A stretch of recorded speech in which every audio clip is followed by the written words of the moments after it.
Hello, Ryan here, and welcome to Star Citizen Sunday. This is a weekly show which covers all of the news from the week just past. Be sure to subscribe if you like what you see, and let's get on with it. This week, we check out progress on the Drake, Corsair, and Argo Srv. We take a look at the latest advancements with salvaging, plus a first look at upcoming engineering relay nodes and the future of Star Citizen's UI. So this week's Inside Star Citizen began with taking a look at the upcoming Drake Corsair, which has now been in the works for quite a while. In fact, it's had 77 weeks work, which as it stands right now, looks to come to completion around the end of September according to the progress tracker. But of course, this is no guarantee. Really hope for a 3.18 release. I would love to be flying around in that by the end of September, October time. So firstly for the Corsair, we checked out its exterior grey box progress as they begin adding more defined detail, and this sprint shows attention to the nacelles and connecting areas of the starboard side, just to give the ship a bit of a chunkier feel. They did say that the lighter grey areas are the original concept mesh, which will help to guide the artists to the ship's original scale and shape. I do wonder though, when it comes to things like armour for Drake ships, as we have heard, it'll be lesser to other ships from other manufacturers. I do wonder if it's more referring to the fact that it doesn't cover the entirety of the area of the ship, maybe leaving certain sections exposed, rather than the armour being actually weaker. Might be a good way to bring in the skill elements and knowledge of knowing where the ship's weaknesses are and then capitalising on that by targeting those areas. Anyway, moving on, as the grey box continues, it will get closer to the detail of the concept while maintaining the performance and optimization standards that all ships are now getting. Here we can see one of the Corsair's turrets jumping from concept mesh straight to final art, since it doesn't require the same amount of work as the ship itself. We can also see the landing gear, making sure that it suits Drake, plus ensures the physics work appropriately. And on the interior, we can see them setting up the crew habitation quarters with a mix of grey box and final art, and it is coming along quite quickly, they say, thanks to the work from previous Drake ships. I do love using this kind of webbed storage. It really does suit Drake's aesthetic, and these will likely be the storage for the players as well. So really nice to see the 3 crew members' bunks and captains near the cockpit as well. Love how each member of the crew can get their own room. Perfect for storing your own personal effects and items and anything that you pick up on your journey. Very nice touch. Anyway, what we just saw there was a look at an earlier sprint. We're now checking out the most recent sprint, which includes the loading ramp to allow access for cargo loading and similar sized ground vehicles to the Ursa rover, including the Ursa rover. Inside the cargo hold, the grey box process is being tweaked to include material assignments, which adds a little bit of colour so the artists can kind of get a better gauge of the process. Next, we get to see the landing gear animations and detail, and the attaching of the wings, which will have 2 separate attachments and transformation systems for each side due to the ship's asymmetry. They have also created these little doors that open and close depending on the wing's configurations. This is to aid in aerodynamics, they say, and I do wonder if this is similar work to what will be done with flaps and ailerons. But also do note that the thruster flaps extend and contract to adjust the amount of force, which will look so cool to witness. And finally, they also pushed the level of diversity between the sensor rods and weapons that are mounted on the wings. Such a great ship is the Drake Corsair. Really looking forward to seeing this one come to completion, and I feel many Constellation owners may find themselves with a difficult choice. Now next up, we checked out the Argo Srv, which is the ship with a large tractor beam on its rear, used to tractor other ships and large cargo containers. So a great ship for loading and unloading the Hull series, for example, when the time comes. Now this is in the grey box phase, with 1 artist working on its exterior and 1 artist working on its interior. And the ship has grown slightly, very slightly, with the cockpit now extended, just to allow for the enter and exit animations. I suspect that there's a small team working on this, mostly due to them sharing assets between the SRV, the mold, the raft, rather than having to design things brand new. Again, the work that we saw here was from a previous sprint, so the most recent sprint, you can see the SRV is much further along in grey box, getting all the main shapes in, material breakup, and refining the overall model.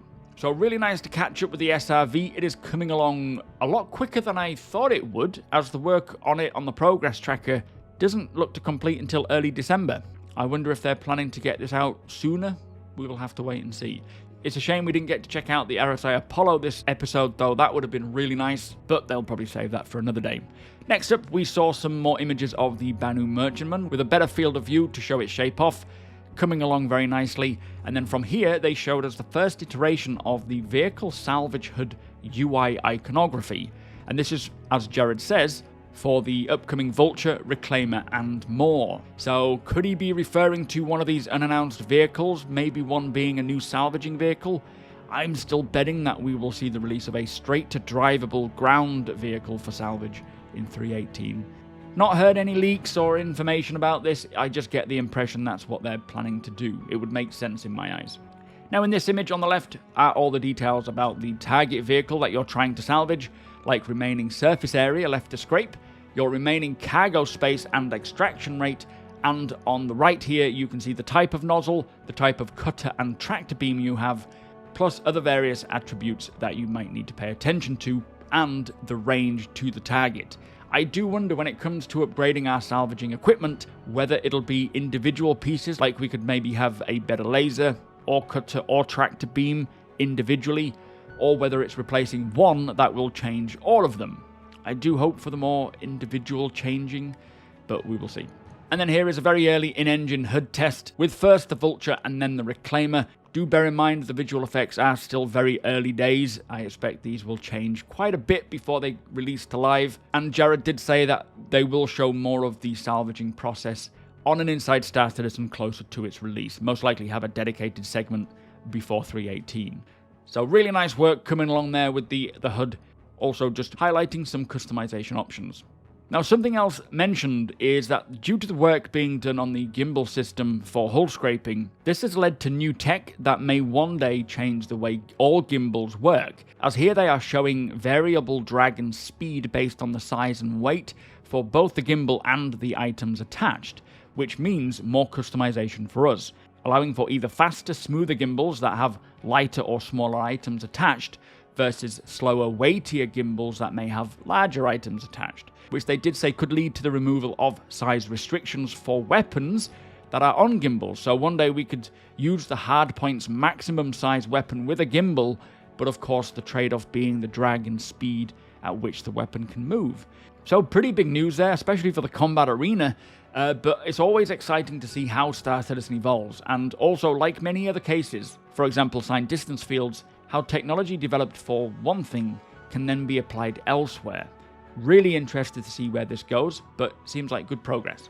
Now next up was a segment that shows how they are prepping for one of the biggest changes coming to all ships and vehicles and buildings and structures. The Hammerhead has just been retrofitted with internal power relays, which are necessary components for the resource management and item control system, which will be a part of many systems like engineering, life support, time to disable, on-site repair, and forming the foundation of true multi-crew gameplay. Now Jared did say that there is still a long journey ahead, and we are not going to see the system this year, but it is very exciting. Firstly, reading about this in the monthly report, but then also seeing it for the first time, what a relay looks like, and getting more understanding on how us, the players, will be interacting with them.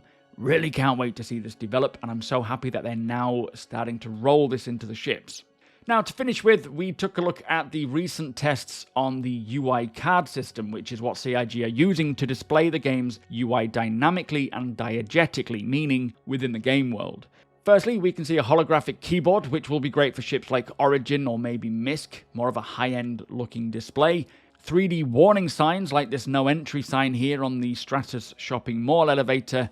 A hangar restricted area warning, which I love the look of, very cyberpunk. I can just see the UEE advocacy using this as like a police line, do not cross.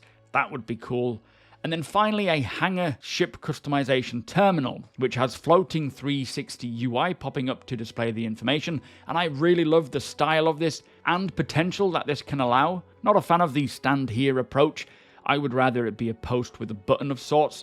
But the way that it is presented looks very clean, very slick in style. Still requires a lot of functionality and readability improvements in my opinion, but I'm sure CIG are aware of this and will further iterate on it.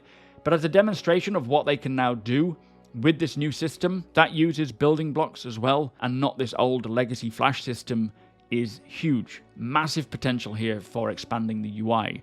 Also, it was pointed out to me by my viewer Wardeer that one of the items on the display was the Aegis Hercules thruster. Now, of course, this could just be random placeholder stuff, but we know they do like to tease. And Wardeer did suggest that this unannounced variant that we've been hearing about could be a militarized Hercules ship retrofitted by Aegis, like we see with the Starfarer Gemini, as Aegis do hold the military contract still.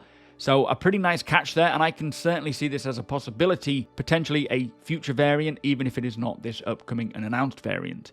Anyway, the UI here I personally think looks very sexy and great for VR and head tracking, but it clearly still needs a lot more work to make it more legible.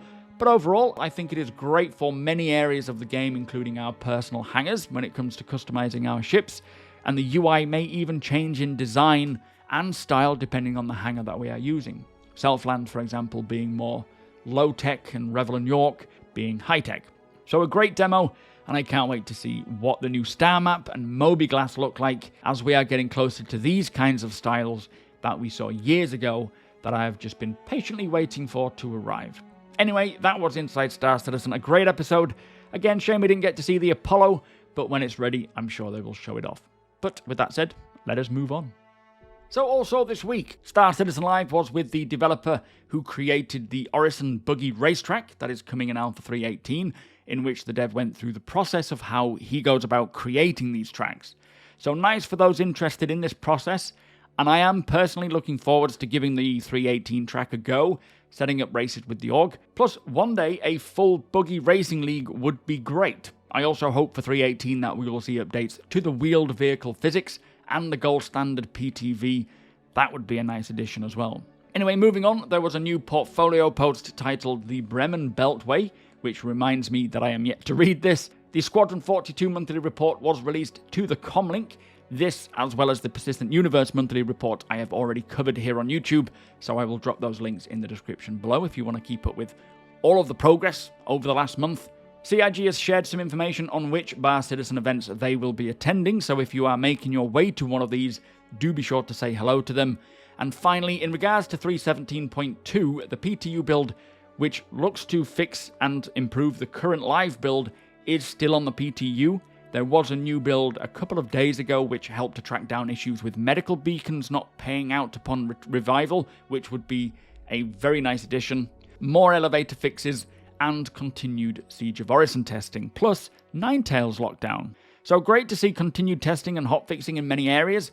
When will it come to live though is still anyone's guess, but hopefully soon, as this current live build is a bit of a nightmare for me personally, so the sooner the better.